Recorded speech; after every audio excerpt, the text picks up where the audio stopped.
결과에 대해서 이견이 있으면 고발인가 피해자가 이의 신청을 할 수 있다. 지금까지는 피해자만 할 수 있었는데요. 고발인도 그러니까 제3자가 할 수 있게. 예. 하면 이의 신청하면 어떻게 됩니까? 이의 신청을 하면 그 검사가 우선 판단을 하게 됩니다. 검사가 판단하고 보안 문제가 있으면 보완 수사 요구를 하고 예. 보완 수사 요구에 불응을 하거나 이러면 징계 요구를 할 수 있고요. 그다음에 수사에서 배제 요청을 할 수도 있고요. 그런 것이 잘 안 들어질 경우에는 수사 관서를 변경할 수 있습니다. 변경이 변경이 의무예요? 지금도 뭐 그런 비슷한 제도가 있긴 한데 변경 요청을 하면 그것을 받아들이게 지금 형사소송법 의무냐 이 말이죠. 예, 저는 의무로 알고 있습니다. 그래요? 예, 그렇습니다. 개정 형사소송법이 이번에 개정이 돼서 검사가 보완 수사 요구를 정당하게 경찰관들이 잘 이행을 안 할 경우에는 상급 관청에 이렇게 수사를 하도록 할 수도 있고 타 수사기관에 이렇게 그 보완 수사를 요구할 수도 있고 돼 있습니다. 타 수사기관이라면 다른 경찰서 아니면 예, 중수청 같은. 예.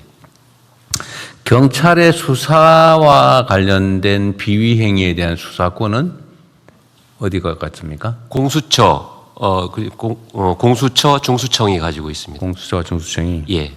경찰관의 하위 직급 비위 행위는 공수처 소관은 아니고. 예. 그런 공수처가 경무관 이상, 그리고 하위직은 중수청입니다. 중수청으로. 예.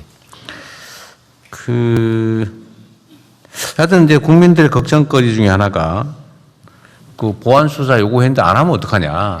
제대로 안 하는 경우 어제도 제가 언론 보도를 보고 내부 보고도 봤는데 보완 수사 요구했더니 4년 6개월 동안 묵살한 것도 있더라. 뭐 공소시효 지나버린 것도 있더라.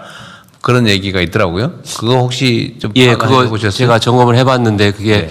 그 킥스 시스템이 그 완비되기 전에 이렇게 이제 조금 네. 누락이 있었는데 킥스 시스템이 완비되고 나서는 그런 사례는 없었습니다. 아, 그랬어요? 예. 그게 뭐 4년 6개월 지났던 건 아마 잊어버린 것 같고. 예. 잊어버린다는 게 사실 공직자들로서는 있을 수 없는 일이죠. 그죠? 예, 그 시스템에 뭐 심각한 문제가 있는 거죠. 예. 수사 기록이 통째로 잊어버리고 있더라. 그건 말이 안 되잖아요. 수사를 하다가 잊어버렸다. 예, 그렇습니다. 있을 수 없는 일인데, 어쨌든 앞으로는 그런 일이 절대로 있을 수 없게 만들어야 되겠죠. 예, 이번에 형사소송법이 개정이 돼서 수사 기록은 전체를 전산으로 입력하게 의무화되어 있습니다. 그리고 수사상의 범죄 행위, 예를 들면 뭐, 물론 법 왜곡죄가 있긴 한데, 예. 법 왜곡죄로 처벌도 되겠지만, 제가, 이건 또 다른 부처와 관계된 거기도 한데, 얼마 전에 경찰서장이 또 문제를 일으켜서 징계를 했는데, 징계 결과를 알려달라니까 이건 사생활의 비밀이다 그러면서 안 가르쳐 줬다고 어디 나오더라고요. 근데 공무원들 징계 내용은 징계에 대해서는 비공개라고 하던데. 예, 맞아요? 그 법원 판사 징계법, 그다음에 검사 징계법은 법에 규정이 있어서 공개를 하게 돼 있는데 공개가 의무인데. 예, 그렇습니다. 그 외 공무원들의 징계 사항에 대해서는 공개하면 안 된다는 법이 있어요? 예, 뭐 개인정보보호법이나 뭐 이런 공무원 징계령에 의해서도 지금은 공개가 안 되도록 그렇게 돼 있습니다. 그래서 법률상 금지돼 있어요? 예, 법상으로 그렇게 돼 있습니다. 그거 좀 이상한 것 같아요. 공직자들이 공무 수행과 관련해서 뭐 문제를 일으켜서 징계를 당한 게 그게 왜 비밀이지? 오히려 더 알려가지고 책임을 물어야 되는 거 아닌가요? 개인정보보호위원회에 혹시 그런 뭐 관련된 정보가 있어요? 이게 이유는 사생활에 관한 거다. 뭐 그렇게 주장을 한다더라고요. 근데 왜 법에 그런 규정이 명확하게 있다는 거죠? 이상한데? 예, 징계 관련하니까 이 공무원 인사 그 법에 그 공개하라는 규정이 없으면 개인정보보호법이 적용이 됩니다. 그래서 이런 부분에 대해서는 우리 저 인사혁신처하고 의논을 해서 그게 개인정보인가? 아니, 그러니까 공직자가 공무수행과 관련해서 뭔가 사고를 내서 공적 책임을 부담한 게 어떻게 사생활이지? 개인정보일 수가 있죠, 그게? 그럼 내 개인이 범죄 저지른 것도 개인정보겠네? 제가 전문은 아닙니다. 네, 전문 아닌 사람 얘기해 보세요. 비전문가의 의견. 공무와 관련해서 대통령이 말씀하신 공무와 관련된 거 말고 사사로운 개인 비위를 저질러서 징계를 받는 경우도 있지 않습니까? 예를 들어서 뭐 음주운전을 했다든지, 네, 술 먹다 행패 부렸다든지 이런 거? 이런 경우가 아닐까 사료됩니다. 그래서 구분하면 어떨까 생각됩니다.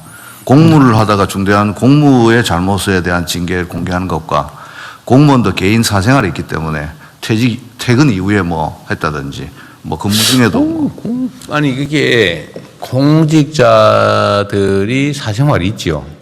근데 사생활을 이유로 공무원의 신분에 대한 제재를 받았다. 그건 공적인 일 아닌가요? 그 공적인 일로 전환되는 거지. 내가 어디서 술집에서 좀 술 취해가지고 좀 그랬다. 그건 사생활일 수 있죠.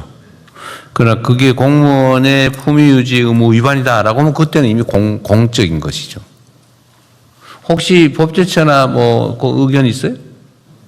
그 부분은 뭐 생각은 못했습니다. 한번 검토는 해보도록 하겠습니다. 예. 인사혁신처도 검토해 본 일은 없을 것 같고.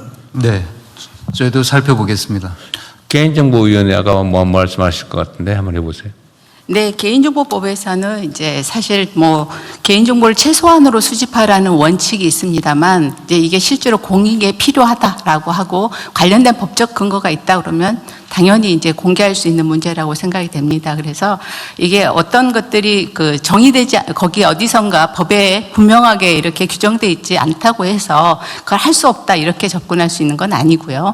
기본적인 이제 원칙만 저희는 이제 그 최소 수집을 하라 그리고 이렇게 그 목적에 쓰라 이런 것들이 이제 개인정보법에 되어 있는 것이지 어떤 거를 공개할 수 있다 없다에 대한 내용들은 아닙니다. 그래서 그 개인정보법 때문에 할 수 없다라고 하는 거는 그냥 좀 일반적인 오해이실 수도 있고요. 그러니까 제가 봐도 그런 전반적인 상황을 좀 구체적으로 살펴볼 필요가 있습니다. 그러니까 경찰청장님 그게 그 공개하면 안 된다는 법이 있는 건 아니죠. 예. 해석상 그렇다고. 예, 해석상 그렇습니다. 사생활의 비밀을 보호하도록 규정이 되어 있습니다.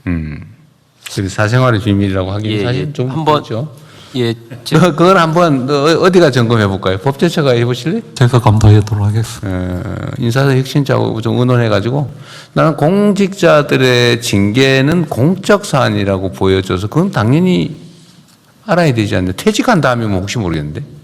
저도 그렇게는 생각하고 있습니다만 대통령 말씀대로 공무원 징계령은 저희가 가지고 있는데 그것을 공개할 수 있는지 여부는 확실치 않아서 그걸 확실하게 파악한 다음에 보고 드리도록 하겠습니다. 그러니까 특히 아까 저기 노동부 장관의 분류도 나름은 일리가 있는데 공적 사안에 관한 것이라면 그건 너무 당연할 것 같고 예를 들면 수사관이 수사 비리를 저질러서 징계를 당했는데 안 가르쳐줘? 그건 사생활의 비밀이다? 그 사생활 아니잖아요, 확실히. 그죠? 공무 수행과 관련된 거라면 그건 사생활이라고 할 수 없는 거죠. 근데 사생활과 관련된데 징계를 당했다. 공적 사안도 전환이 된 거 아닌가 싶고. 하여튼 그 논의를 좀 해볼 필요가 있을 것 같습니다. 네, 한 가지만 더 말씀드리면은 그 기본적으로 방향은 좀 설정이 먼저 돼야 될 것 같습니다. 그러니까 이거를 적극적으로 정부가 나서서 국민들한테 공개하느냐, 아니면은 국민들이 요청했을 때 공개하느냐, 아니면 예. 그뭐 일부러 뭐 또 그거 뭐 다 이렇게 그거는 또 하나의 제재이니까. 예, 대통령님 인사수석입니다. 지금 현재 예 뒤쪽입니다. 그 공무원 그 행동 강령에 따라서 그 각 부처 단위에서는 그 일정한 주기에 따라서 그 징계 사유라든지 뭐 대상 뭐 이런 것들은 전체적으로 공표는 하고 있는 경우가 많이 있습니다. 다만 그 실명으로 공표가 되고 있지는 않습니다. 그래서 그런 부분들에 관해서는 추가적인 논의가 좀 필요할 것 같습니다. 근데 제가 왜 이 얘기를 하냐면 공직자들은 개인 사인과 다르게 공적 권한을 가지거든요. 힘을 가진다고요. 이 권한이라고 하는 게 타인에게 자기의 의지를 관철하는 힘이잖아요. 강요할 수 있는 힘이란 말이에요. 그 힘을 가진 공직자, 공적 권한을 가진 공직자들은 다른 사람에 대해서 우월한 그런 힘을 갖기 때문에 책임을 또 그만큼 져야 돼요. 권한이 큰 만큼 책임이 커지는 거거든요. 권한의 양과 책임의 양은 동일해야 되는 거예요. 그런데 경찰이 지금 엄청난 권한을 갖게 됐단 말이에요. 예를 들면 수사 개시권, 수사 종결권까지, 예, 그렇습니다. 그다음 강제 수사권까지. 과거에 뭐 검찰이 문제가 됐던 거는 그런 유명한 얘기가 있지 않습니까? 덮어서 벌고 만들어서 출세한다. 있는 사건 덮어주면서 돈 벌고 부정부패해서 없는 사건 만들어가지고 정치적으로 출세하더라. 그런 얘기가 있었잖아요. 이게 수사권, 기소권을 가지고 있으니까 기소를 목표로 수사를 조작을 하는 거죠. 실제 많이 했잖아요. 근데 이것 때문에 이제 검찰 개혁 논란이 촉발이 됐고 아예 수사 기소를 분리하자. 뭐 타당하잖아요. 그래서 분리를 했어요. 근데 문제는 이제 경찰과 이제 중수청, 그다음에 중수청이죠. 그다음에 공수처 이 세 기관이 수사의 이제 최종 종결권까지 다 가지게 됐는데 일반 범죄에 대해서도 경찰이 수사 종결까지 다 할 수 있고 수사 개시도 다 할 수 있고 그렇게 돼서 권한이 엄청 커졌는데 예. 그에 대한 상응하는 책임을 졌냐, 질 수 있냐, 또 질 마음의 자세가 돼 있느냐는 다른 문제 같아요. 저도 변호사를 오랜 세월 동안 했지만 뭐 검찰은 물론이고 경찰도 수사 못 믿겠더라고요, 내 입장에서. 저는 보통 개인 간의 분쟁이 민사 분쟁과 형사 분쟁이 뭐 동시에 발생하잖아요. 그래서 저는 절대 고소하지 못하겠어요. 전혀 다르게 사건을 많이 만들어가지고 오더라고요. 법원은 경찰이나 검찰의 공적 결정을 일단 존중하다 보니까 제대로 된 재판이 아니라 왜곡되더라고요. 그래서 저는 평생 아예 못하게 민사 분쟁과 관계되면 못하게 권장을 했는데 그 불신이 지금 상태에서 완전히 해소된 건 아니에요. 저 개인적으로도. 뭐 개인의 감정이 중요한 건 아니지만 일반 국민들의 심정도 상당 정도 그런 측면이 있거든요. 예. 그러면 이제 수사에 대한 종결권, 이게 뭐 어떤 사건이라고 하는 게 아무거나 경위 사건도 있지만 대개의 경우는 개인이나 회사나 무슨 법인이나 인생과 운명을 결정을 하는 경우가 많거든요. 예. 심지어 가해자가 피해자 되고 피해자가 가해자 돼가지고 감옥 가고 막 돈 뺏기고 전 재산 뺏기고 막 이런 경우도 있더라고요, 내가 보니까. 그래서 그런 엄청난 권한을 가졌으니 그에 상응하는 책임을 져야 되는데 지금까지 예를 들면 수사에 관한 비리를 저질렀다 이러면 그냥 뭐 우리가 보기에는 경찰 자신들은 중징계다, 뭐 정직 몇 개월, 뭐 감봉 몇 개월 이러면 중징계로 분류하잖아요. 근데 우리 국민들이나 피해자 입장에서 보면 아니 내 사건을 저렇게 망가뜨려 가지고 가해자 피해자를 뒤집어 놓고 내가 진짜 자살하고 싶을 정도가 됐는데 결국 그 담당했다는 경찰은 뭐 감봉 몇 개월하고 계속 수사하고 또 딴 데 가서 그거 하고 있고 이해가 안 되는 거예요. 과연 권한을 크기만큼 책임을 지고 있냐? 내가 하는 수사 업무가 얼마나 엄중한 일인지 각성하고 있냐? 내가 이걸 최선을 다하지 않을 뿐만 아니라 고의로 이걸 왜곡하고 막 증거 슬쩍 숨기고 뭐 없애버리고 이래가지고 내가 사건을 뒤집어서 반대로 만들면 어떤 일이 벌어지는지에 대한 그 엄중함을 갖고 있냐. 저 자신이 좀 없어요, 아직까지는.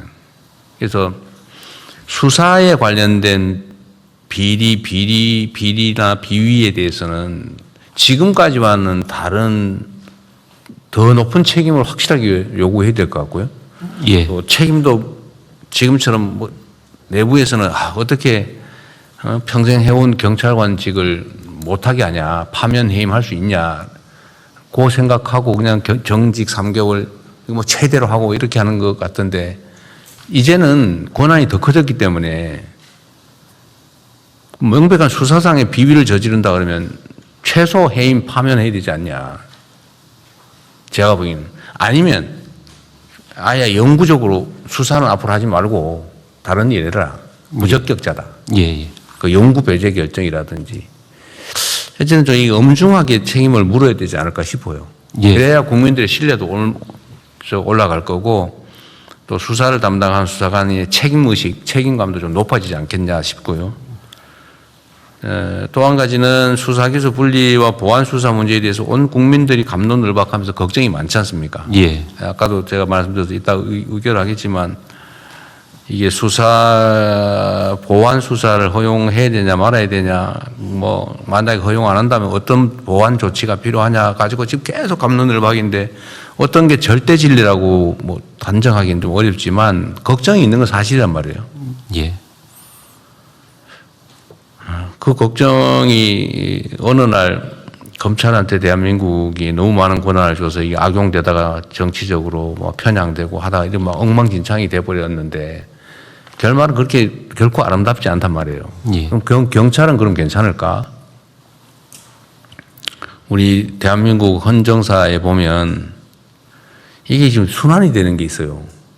처음엔 경찰 가지고 독재했지 않습니까? 그 엄청난 사건이 벌어졌죠. 사람들이 죽고 대통령이 하야하고 그 다음에 이제는 군인이 무력을 행사해가 또 독재했지 않습니까?